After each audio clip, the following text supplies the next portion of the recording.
एक साल से जो टेंशन्स इंडिया और कनाडा के बीच में उबाल पर थी, वो पिछले 40 घंटों में एक न्यूक्लियर बॉम्ब की तरह फटा है और इस विस्फोट से इंडिया कनाडा डिप्लोमेटिक रिलेशंस का खात्मा हो चुका है। साथ ही साथ हजारों करोड़ों रुपए का व्यापार और लाखों बच्चों का भविष्य अब खतरे में है। कनाडा ने भारत सरकार के ऊपर काफी संगीन आरोप लगाए हैं कि वो कैनेडियन खालिस्तानी सिंपैथाइजर्स को कनाडा के सरजमीन पर ट्रैक करते हैं, लॉरेंस बिश्नोई जैसे गैंगस्टर्स की मदद से उन्हें मार डालते हैं और कनाडा के डेमोक्रेटिक प्रोसेस में दखलंदाजी कर रहे हैं। मोदी सरकार ने इस बात का खंडन करते हुए कनाडा को काफी करारा डिप्लोमेटिक जवाब दिया, कनाडा से प्रूफ मांगा और कैनेडियन डिप्लोमेट्स को देश से बाहर जाने को बोला। कनाडा ने कुछ ऑफिशियली और कुछ अनऑफिशियली प्रेस के जरिए इंफॉर्मेशन लीक भी किया है, जो भारत सरकार की छवि के लिए काफी हानिकारक है। इस पूरे सिलसिले में कई नाम सामने आते हैं, जिनमें diplomats, national security adviser, gangster Lawrence Bishnoi और खुद होम मिनिस्टर अमित शाह का भी नाम इंक्लूडेड है। इंडिया और कनाडा के लिए ये डिप्लोमेटिक न्यूक्लियर वॉर है, उससे कुछ कम नहीं है। इस साल की सबसे बड़ी खबर यही है और इसको समझना जरूरी है कि क्यों कनाडा जैसे अलाइज ने हमारे साथ ऐसा किया। रिश्तों में इस तरीके से खटास कैसे आ गई? क्यों इंडिया से फटकार खाने के बाद भी प्राइम मिनिस्टर जस्टिन ट्रूडो और ज्यादा एग्रेसिव हो जाते हैं? क्या सबूत दिया है कनाडा ने? क्या थोड़ी सी भी सच्चाई है कनाडा के बातों में? क्यों ये सेम एलिगेशंस जब यूएसए ने हमारे ऊपर लगाया तो हमने चुपचाप उसे मान लिया? और अगर ये जंग जो अब शुरू हो चुकी है, उसका हमारे देश पे, आप पर और हम पर क्या असर पड़ेगा? 3 लाख से ज्यादा स्टूडेंट्स आज कनाडा में पढ़ रहे हैं, कनाडा में अपनी पढ़ाई पूरी कर रहे हैं। उनका क्या? ट्रेड का क्या? और इस सबसे इंपैक्ट इंटरनेशनल छवि पर क्या पड़ेगी इंडिया का? जानेंगे आज की वीडियो में। नमस्कार दोस्तों, स्वागत है आपका हमारे चैनल देसी टॉक्सिक में। इसी और वीडियोस के लिए सब्सक्राइब करें और बेल आइकॉन दबाएं। सबसे पहले समझना पड़ेगा पिछले कुछ घंटों में क्रोनोलॉजी क्या हुआ।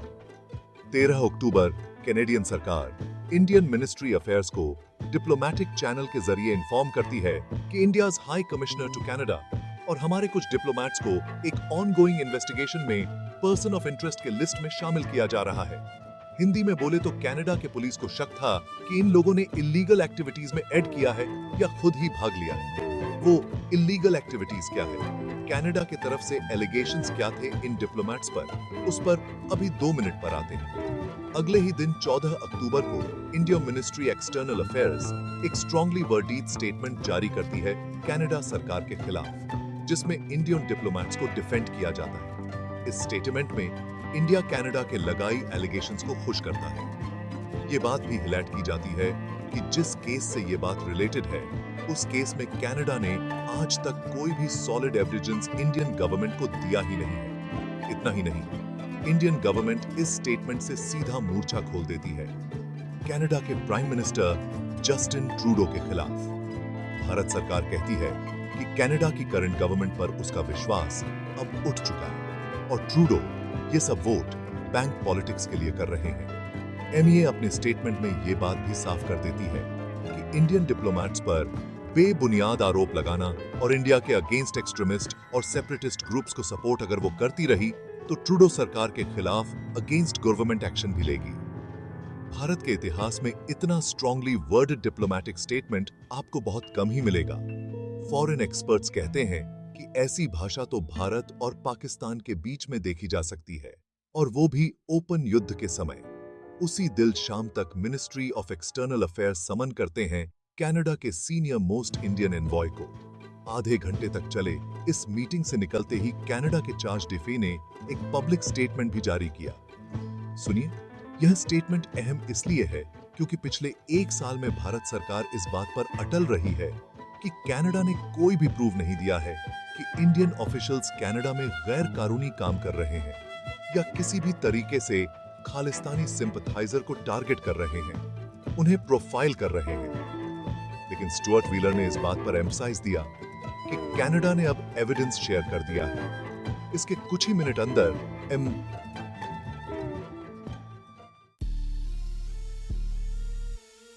ने एक और प्रेस रिलीज जारी किया जिसमें भारत कनाडा से अपने हाई कमिश्नर को विड्रॉ करने की बात कहता है। साथ ही साथ उन डिप्लोमेट्स को भी कनाडा से वापस लाने की बात करता है। इसी बीच रिपोर्ट्स ये भी आते हैं कि कनाडा ने भी इंडियन हाई कमिश्नर के साथ साथ 6 इंडिया डिप्लोमेट्स को एक्सपेल कर दिया है। हालांकि तब तक ऑफिशियल स्टेटमेंट इस बारे में नहीं आया था।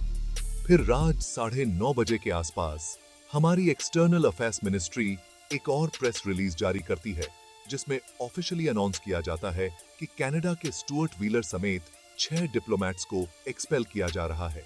क्यों एक्सपेल किया जा रहा है ऑफिशियली इस प्रेस रिलीज में स्पेसिफाई नहीं किया गया। 14 अक्टूबर की देर शाम तक तो भारत में ये सब चल रहा था, वहीं कनाडा में तो बस अभी सुबह ही हुई थी। लेकिन अगले कुछ घंटों में इंडिया कनाडा रिलेशंस का डी एंड होने वाला था।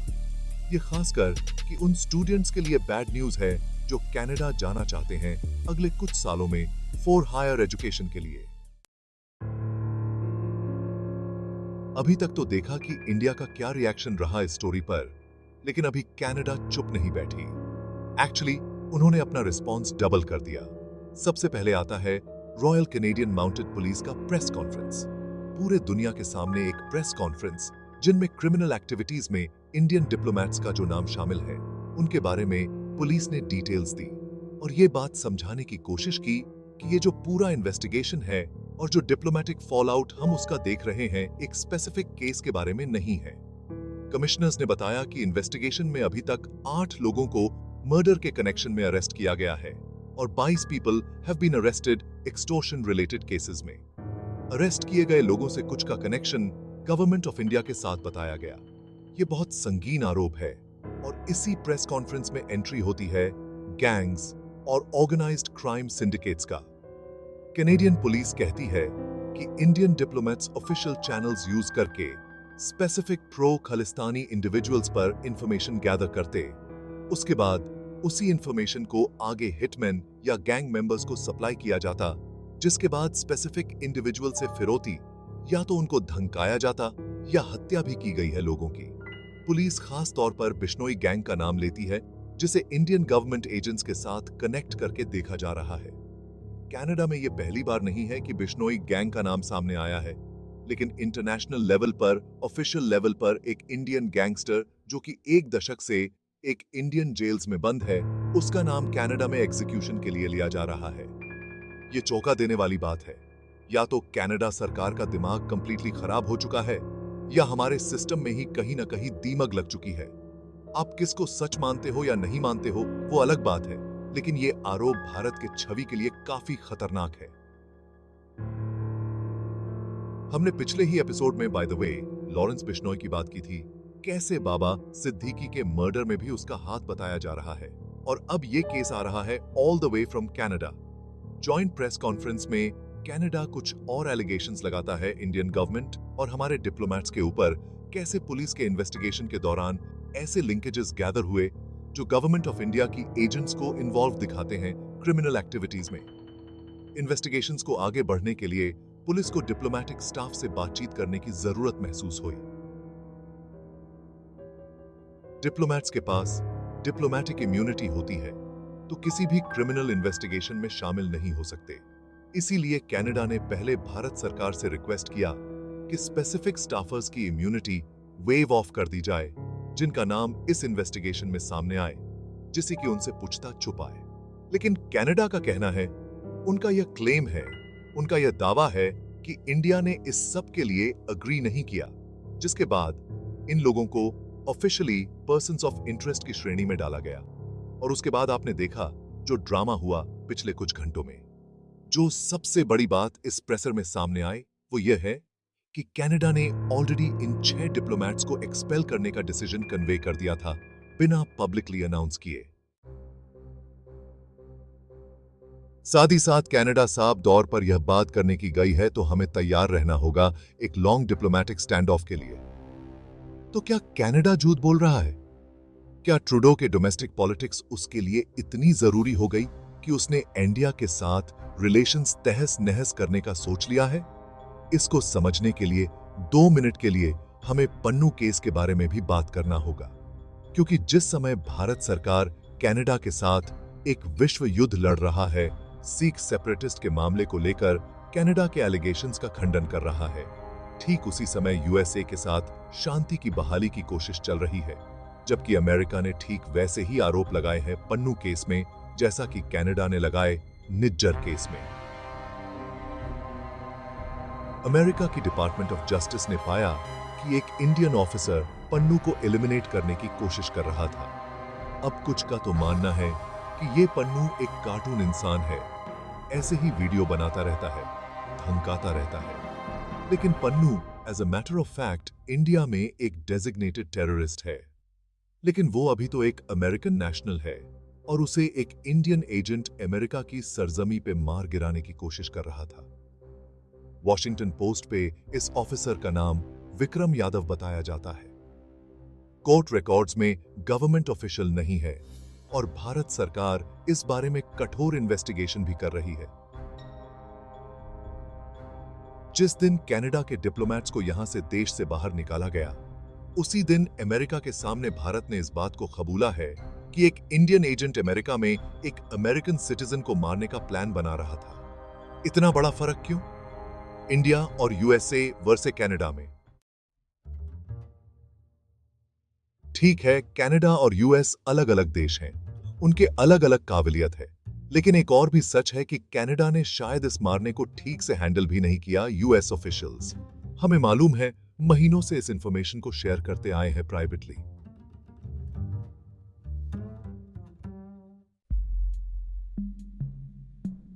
और डिपार्टमेंट ऑफ जस्टिस के इंडाइटमेंट के बाद मैटर पब्लिक में आई।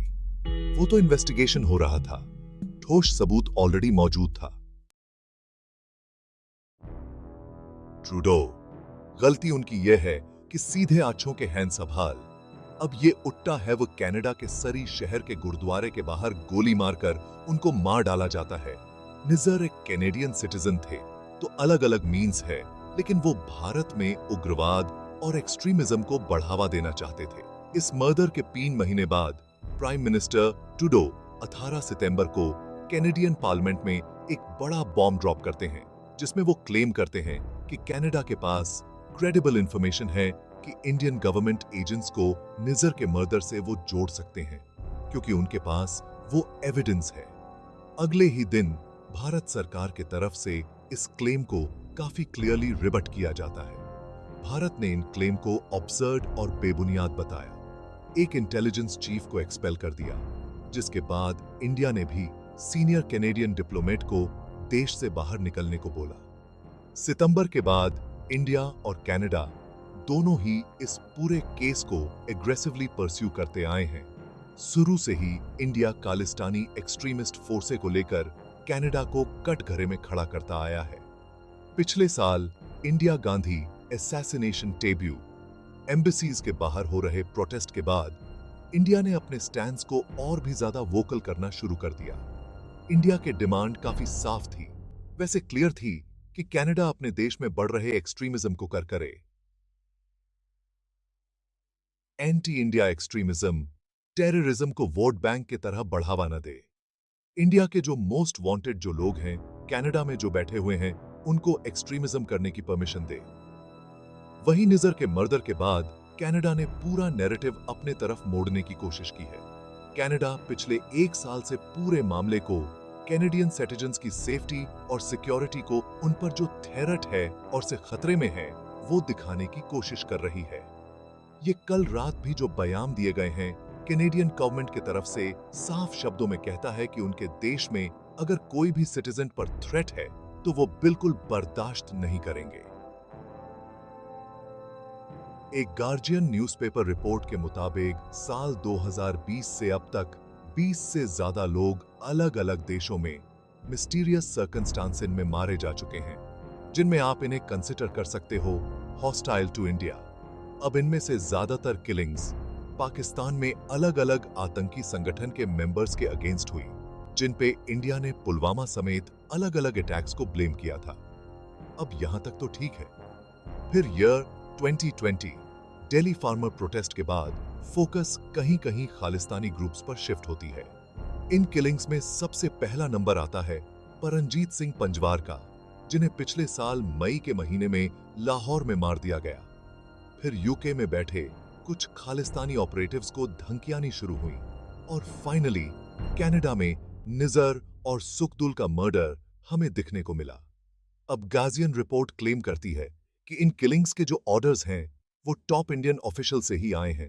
वहीं अब वॉशिंगटन पोस्ट की रिपोर्ट कहती है कि कनाडा में निजर हत्याकांड के तार सीधे होम मिनिस्टर अमित शाह से जुड़े हुए हैं। अब बात ये सच है या नहीं, लेकिन कैनेडियन सोर्सेज अगर ये सारी चीजें वॉशिंगटन पोस्ट को बता रही हैं तो एक बात तो तय है कि हमारे रिलेशंस जो कनाडा के साथ हैं वो अब बिल्कुल बिखर चुके हैं। इन किलिंग्स और एलिगेशंस के पीछे एक और विचारधारा भी हो सकती है कि अगर यूएसए और इजराइल जैसे देश अपने दुश्मनों को दुनिया के किसी कोने में ढूंढकर मार गिरा सकते हैं, इस बात की हिम्मत रखते हैं, काबिलियत रखते हैं, तो भारत क्यों ना करे। लेकिन ऐसे असैसिनेशंस और सीक्रेट ऑपरेशंस में चेस्ट थंपिंग तभी तक ठीक हो सकती है जब आप पकड़े ना जाओ आओ या शक के दायरे में ना आ जाओ या आपके डिप्लोमैट्स ना फंस जाएं। रिपोर्ट की माने तो कैनेडियन ऑफिशियल्स ने अमित शाह का नाम सिंगापुर में भी अजीत डोवाल के साथ एक सीक्रेट मीटिंग में भी शेयर किया था। डोवाल ने यहां तक भी कहा कि इंडिया कभी भी निजर के मर्डर को एक्सेप्ट नहीं करेगा, चाहे जितना भी एविडेंस आप मुझे दिखा दो। मीटिंग में डोवाल ने यह भी एडमिट किया कि इंडियन डिप्लोमैट्स लोगों को फॉलो जरूर कर सकते हैं, फोटो वगैरह खींचा होगा, लेकिन थ्रेट्स और वायलेंस के लिंकस से बिल्कुल इनकार किया। विश्नोई गैंग से कनेक्शन से डोवाल ने बिल्कुल उसको रिजेक्ट किया। लेकिन रिपोर्ट की माने तो डोवाल ने कैनेडियन ऑफिशियल्स के साथ विश्नोई के बारे में काफी इंफॉर्मेशन शेयर किया, कैसे वो किसी भी जेल में बैठकर कोई भी किलिंग करवा सके। एक नेशनल सिक्योरिटी एडवाइजर अगर किसी क्रिमिनल के बारे में ऐसी बात करेगा तो चलिए क्लोज डोर मीटिंग में ही करेगा, लेकिन ये काफी सीरियस चार्जेस हैं। हालांकि ये पूरा कॉन्वर्सेशन अभी तक एक्नॉलेज नहीं किया गया है, लेकिन इसको इंटरनेशनल प्रेस में रिपोर्ट किया जा रहा है। फिलहाल भारत अपने स्टैंड पर कायम है कि कनाडा को ये पैटी वोट बैंक पॉलिटिक्स छोड़कर खालिस्तानी टेररिस्ट और एक्सट्रीमिस्ट के खिलाफ एक्शन लेना होगा अगर टाइस नॉर्मलाइज करनी है। लेकिन क्या सच में यहां पॉलिटिक्स खेल रहा है ट्रूडो? क्योंकि अगर आप कैनेडियन पॉलिटिक्स देखो तो सारे पॉलिटिकल ग्रुप्स, चाहे वो पक्ष हो या विपक्ष हो, एक आवाज में सिटीजन्स की सेफ्टी और सिक्योरिटी की मांग कर रहे हैं। यहां तक कि कनाडा के अपोजिशन लीडर पियर, जो कि ट्रूडो के कटर क्रिटिक माने जाते हैं, उन्होंने भी एक ऑफिशियल स्टेटमेंट रिलीज करके कहा है कि फॉरेन पावर्स की इंटरफेरेंस पर उन्हें आपत्ति है और कैनेडियंस की सेफ्टी को प्रायोरिटाइज करना जरूरी है। अगर ट्रूडो अगले साल सरकार हार जाता है तो हमारे रिलेशंस के साथ ठीक हो जाएंगे या नहीं है? एलिगेशंस जो भी हो, क्या कनाडा इस इशू को बेटर हैंडल कर सकता था? उसका आंसर बिल्कुल हाँ है। जो बात क्लोज डोर और बैक चैनल डिप्लोमेसी से हो सकती थी वो नहीं हुई। ट्रूडो जाकर इसको पार्लियामेंट में जाकर बात करते हैं, एक इंटरनेशनल इशू बना देते हैं तो मामला और बिगड़ जाता है। जाहिर जी बात है कि इसमें यूएस की भी रजामंदी होगी। शायद यूएस भी इनडायरेक्टली इंडिया को इम्प्लिसिट मैसेज देने की कोशिश कर रहा है कि आप चाहे जितने भी इंपॉर्टेंट इमर्जिंग पावर बनो, कुछ मामलों में की तो ये सब हो तो गया है। खैर, अभी बहुत देर नहीं हुई है, अभी पीछे हटा जा सकता है। अभी तक तो डिप्लोमैटिक टाइज नोज़डाइव की हैं, अभी इंडियन ट्रेड है, पीपल टू पीपल टाइज हैं, ये भी ग्रेवली इफेक्ट हो सकती है। तो एक ट्रेड एग्र रखना चाहिए हमें भी कि कैनेडियन इंडियन डिप्लोमेट थोड़ा कोर्स करेक्शन करें, दोनों दो देश क्लोज डोर मीटिंग करें, थोड़ा कॉम्प्रोमाइज निकालें, स्टैंड ऑफ से पीछे हटें। लेकिन उसके लिए हाँ, किसी को तो अभी गलती माननी पड़ेगी। इस आंग बबूला होकर तो इस प्रॉब्लम का हल नहीं निकलेगा। मिलते हैं फिर अगले वीडियो में दोस्तों। बहुत बहुत धन्यवाद। अगर आपको यह वीडियो पसंद आई है तो इसको लाइक और सब्सक्राइब करें हमारे चैनल देसी टॉक्सिक को।